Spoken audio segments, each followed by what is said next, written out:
ഗസയിലെ വെടിനിർത്തൽ കരാറിന്റെ ഭാഗമായി മോചിപ്പിച്ച ബന്ദികളെ ഇസ്രായേലിൽ എത്തിച്ചു. മോചിതരെ അമ്മമാർ കണ്ടു. പലസ്തീൻ തടവുകാരുടെ മോചനം ഉടനുണ്ടാകും. വിഷ്ണു എസ് വിജയൻ ഇന്റർനാഷണൽ ഡെസ്കിൽ നിന്ന് ചേരുകയാണ്. വിഷ്ണു, ഏറെ വൈകാരികമായ നിമിഷങ്ങൾക്കാണ് ഇപ്പോൾ ഇസ്രായേലിൽ മോചിതരായ ബന്ദികൾ സാക്ഷ്യം വഹിക്കുന്നത്. അമ്മമാരെ അവർ നേരിൽ കണ്ടു. 15 മാസത്തിന് ശേഷമാണ് അവർ ബന്ധുക്കളെ കാണുന്നത്. അപ്പം ഏറ്റവും പ്രധാനപ്പെട്ട മറ്റൊന്ന്, പലസ്തീൻ തടവുകാരുടെ മോചനം ഉടൻ ഉണ്ടാകുമെന്നുള്ളതാണ്. എപ്പോഴായിരിക്കും ഇവരുടെ മോചനം? തീർച്ചയായും പ്രവിധ, ഏറ്റവും പുതിയ വിവരം നമുക്ക് പറയാൻ സാധിക്കുന്നത് അതിവൈകാരികമായ നിമിഷങ്ങളാണ് ഇസ്രയേലിൽ നിന്ന് പുറത്തു വരുന്നത്. കാരണം 15 മാസമായി ഗസയുടെ അല്ലെങ്കിൽ പലസ്തീനിൻ്റെ ഹമാസിൻ്റെ തടവറയിൽ, ഇരുട്ടറയിൽ കഴിഞ്ഞ 3 പേർ 15 മാസത്തിനു ശേഷം സ്വന്തം നാട്ടിൽ, ജനിച്ച മണ്ണിൽ കാലുകുത്തിയിരിക്കുന്നു. അവർ സ്വന്തം അമ്മമാരെ കെട്ടിപ്പിടിച്ച് കരയുന്നതിൻ്റെ വൈകാരികപരമായിട്ടുള്ള ദൃശ്യങ്ങളാണ് ഇപ്പോൾ ഇസ്രയേലിൽ നിന്നും പുറത്തു വന്നിരിക്കുന്നത്. ഈ ദൃശ്യങ്ങൾ പുറത്തു വന്നതിന് കൂടാതെ തന്നെ ഇസ്രയേലിൻ്റെ സൈനിക മേധാവി ഇവർ 3 പേരും ഇസ്രയേലിൽ സുരക്ഷിതരായി എത്തിയിരിക്കുന്നു എന്നുള്ള കാര്യം ഔദ്യോഗികമായി സ്ഥിരീകരിച്ചിട്ട് കൂടിയുണ്ട്.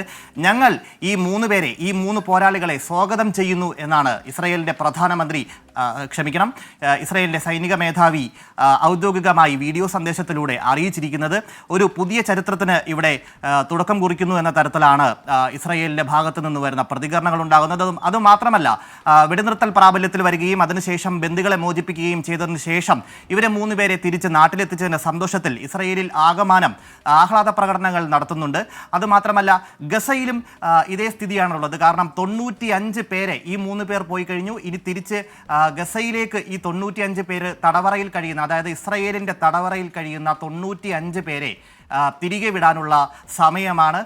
ഇന്ത്യൻ സമയം 7 മണിയോട് കൂടിയാണ് ഈ ഗസയിൽ നിന്നുള്ള, അല്ലെങ്കിൽ പലസ്തീനിൽ നിന്നുള്ള ആദ്യ ബന്ദികൾ ഇസ്രയേലിലേക്ക് തിരിച്ചുപോയത്. ഇവർ സൗത്ത് ഇസ്രയേലിൽ എത്തിയതിന് തൊട്ട് പിന്നാലെ ഇനി വരാൻ പോകുന്നത് 95 പേരുടെ മോചനമാണ്. അതിൽ സ്ത്രീകളുണ്ട്, കുട്ടികളുണ്ട്, പ്രായപൂർത്തിയാകാത്തവരുണ്ട്, അതുപോലെ തന്നെ പ്രായമായവരുണ്ട്, യുദ്ധത്തടവുകാരായി പിടിച്ചവരുണ്ട്, അതുപോലെ തന്നെ പ്രതിഷേധം നടത്തിയതിൻ്റെ പേരിൽ ഇസ്രയേൽ പോലീസ് അറസ്റ്റ് ചെയ്തവരുണ്ട്. അത്തരത്തിൽ കാലങ്ങളായി ജയിലിൽ കിടക്കുന്ന വനിതകളുണ്ട്. ഇവരെ എല്ലാവരെയും തിരിച്ചു കാണാൻ സാധിക്കുമെന്ന സന്തോഷത്തിൽ ഗസയിൽ പലസ്തീൻ പൗരന്മാർ ആഹ്ലാദ പ്രകടനങ്ങൾ ആരംഭിച്ചു കഴിഞ്ഞു. അതിൻ്റെ ദൃശ്യങ്ങളും അന്താരാഷ്ട്ര മാധ്യമങ്ങൾ പുറത്തുവിട്ടിട്ടുണ്ട്. അതുപോലെ തന്നെ വെടിനിർത്തൽ പ്രാബല്യത്തിൽ വന്നതിൻ്റെ ആഹ്ലാദ പ്രകടനങ്ങൾ നടത്തുന്നുണ്ട്. തകർന്നടിഞ്ഞുപോയ കെട്ടിടങ്ങൾക്ക് മുന്നിൽ നിന്നുകൊണ്ട്, അഭയാർത്ഥി ക്യാമ്പുകൾക്ക് മുന്നിൽ നിന്നുകൊണ്ട് ഗസയിലെ ജനത ആഹ്ലാദ പ്രകടനങ്ങൾ നടത്തുന്നതിൻ്റെ, മധുര വിതരണം ചെയ്യുന്നതിൻ്റെ വൈകാരികപരമായിട്ടുള്ള ദൃശ്യങ്ങൾ പുറത്തു വന്നിട്ടുണ്ട്.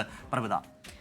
ശ്രീ വിഷ്ണു വിജയനാണ് വിവരങ്ങൾ നൽകിയത്. ഗസയിൽ വെടിനിർത്തൽ കരാറിന്റെ ഭാഗമായി മോചിപ്പിച്ച ബന്ദികൾ ഇസ്രായേലിലെത്തി. മോചിതരായവർ അമ്മമാരെ കണ്ടു എന്നുള്ളതാണ് ഏറ്റവും പുതിയ വിവരം.